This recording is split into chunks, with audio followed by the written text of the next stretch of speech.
Hello student, मैं अतुल त्रिपाठी आप सभी लोगों का आपके अपने यूट्यूब चैनल टारगेट स्टडी पे स्वागत करता हूं। Students, question of the day की सीरीज कंटिन्यू है और यहाँ से जो फीडबैक आ रहा है वो बहुत ही बेहतरीन आ रहा है।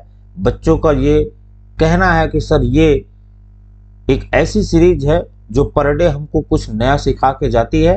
तो निश्चित तौर पे ये सीरीज आपके अपकमिंग एग्जाम के लिए मील का पत्थर साबित होने वाली है। और टारगेट स्टडी की तरफ से मैं अतुल सर आप सभी लोगों का स्वागत करता हूं। क्वेश्चन ऑफ द डे की सीरीज में आज हम 15 नंबर की सीरीज को कंटिन्यू करेंगे और 14 नंबर के क्वेश्चन का जो आप लोगों ने कमेंट के माध्यम से जो आंसर किया है वो बहुत सारे बच्चों ने बहुत ही बेहतरीन तरीके से अटेम्प्ट किया है। और आपके ये जो कमेंट के माध्यम से उत्तर देने का जो प्रयास होता है इससे हमको एक प्रेरणा मिलती है कि इस सीरीज को मैं कंटिन्यू कर सकूं। तो क्वेश्चन के इस सीरीज के इस वीडियो में इस सेशन में आप शुरू से लेके अंत तक बने रहें। निश्चित तौर पे आपको कुछ न कुछ नया जरूर मिल जाएगा।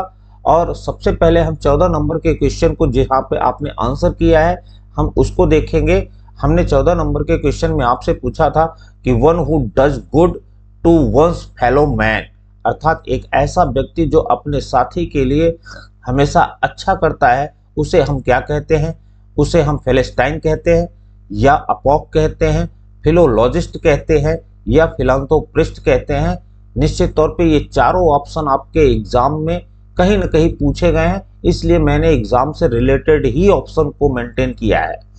तो चलिए हम चलते हैं सीधे 14 नंबर के एक एक वर्ड को सीखने का प्रयास करते हैं। सबसे पहले तो हम फेलेस्टाइन को जानेंगे। फेलेस्टाइन का मतलब होता है अबौद्धिक व्यक्ति, अर्थात जिसमें ज्ञान की कमी होती है वो फेलेस्टाइन कहा जाता है।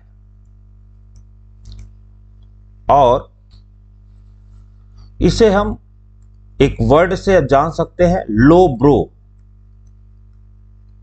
या फिर एंटी इंटेलेक्चुअल।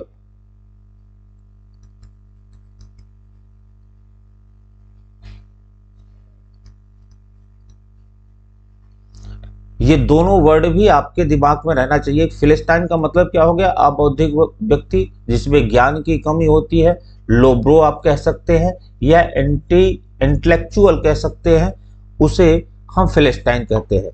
आप ये वन वर्ड में ये क्वेश्चन आपका बन सकता है। A person who has lack of knowledge, उसे हम क्या कहेंगे? उसे फिलिस्टाइन कहेंगे। अपोक का मतलब क्या होता है? तो अपोक का मतलब होता है अपारदर्शी।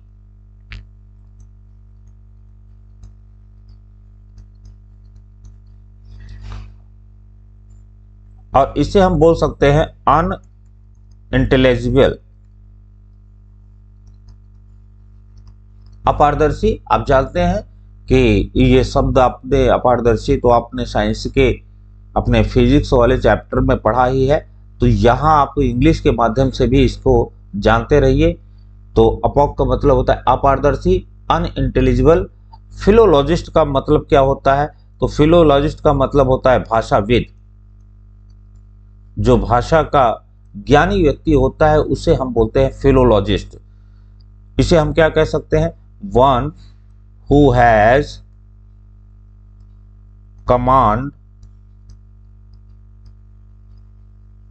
ऑन नॉलेज या लैंग्वेज।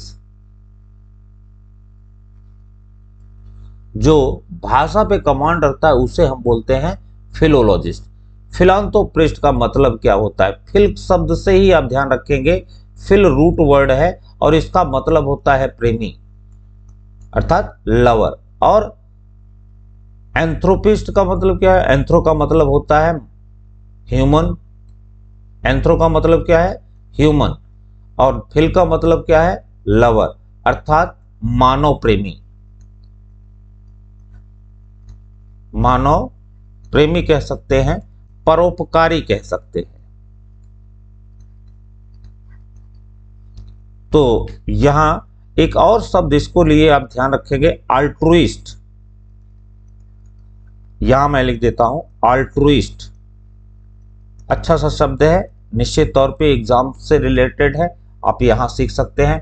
अब आइए क्वेश्चन की ओर चलते हैं।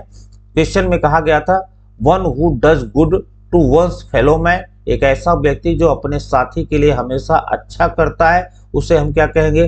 तो उसे तो हम अबौद्धिक व्यक्ति कह नहीं सकते, अपारदर्शी कह नहीं सकते, भाषाविद कह नहीं सकते, उसे हम क्या कहेंगे? तो उसे हम फिलैंथ्रोपिस्ट कहेंगे, परोपकारी व्यक्ति कहेंगे, उसे हम अल्ट्रुइस्ट कह सकते हैं। और आप सभी लोगों ने इसका आंसर बहुत ही बेहतरीन तरीके से अटेम्प्ट किया था। आज का जो क्वेश्चन ऑफ द डे की सीरीज में आपको क्वेश्चन मैं दे रहा हूं, इसका आंसर कमेंट के माध्यम से आप दीजिए। निश्चित तौर पे ये आपके वोकैब को एक बेहतरीन इंक्रीजिंग देगा। 15 नंबर का क्वेश्चन क्या है? A piece of writing full of words more than required, एक ऐसा लेख जो शब्दों से तो भरा हो, जो शब्दों से भरा हो और मोर देन रिक्वायर्ड, आवश्यकता से अधिक शब्दों से भरा हो।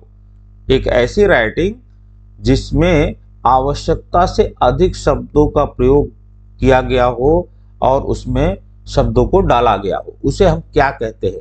उसे हम मैन्युस्क्रिप्ट कहते हैं, उसे वर्बोज कहते हैं, उसे एम्बिग्विटी कहते हैं, या उसे स्कैंटी कहते हैं। चारों वर्ड यह भी आपके लिए बहुत ही इंपॉर्टेंट है। तो एक बार फिर, लेख का ऐसा टुकड़ा जहां शब्दों की आवश्यकता से अधिक शब्द का प्रयोग किया जाता है, उसे क्या कहेंगे? उसे मैन्युस्क्रिप्ट कहेंगे, वर्बोज कहेंगे, एम्बिग्विटी कहेंगे या स्कैंटी कहेंगे। ये कमेंट के माध्यम से इसका आप आंसर करेंगे। तो आप सब शुरू से लेके अंत तक आप इस सेशन में बने रहे। टारगेट स्टडी की तरफ से मैं अतुल सर एक बार पुनः सभी लोगों का धन्यवाद करता हूं। सेशन आपको अगर अच्छा लग रहा है तो सेशन को लाइक करना कतई न भूलें। कम से कम एक फ्रेंड को तो शेयर आप करिए ही करिए।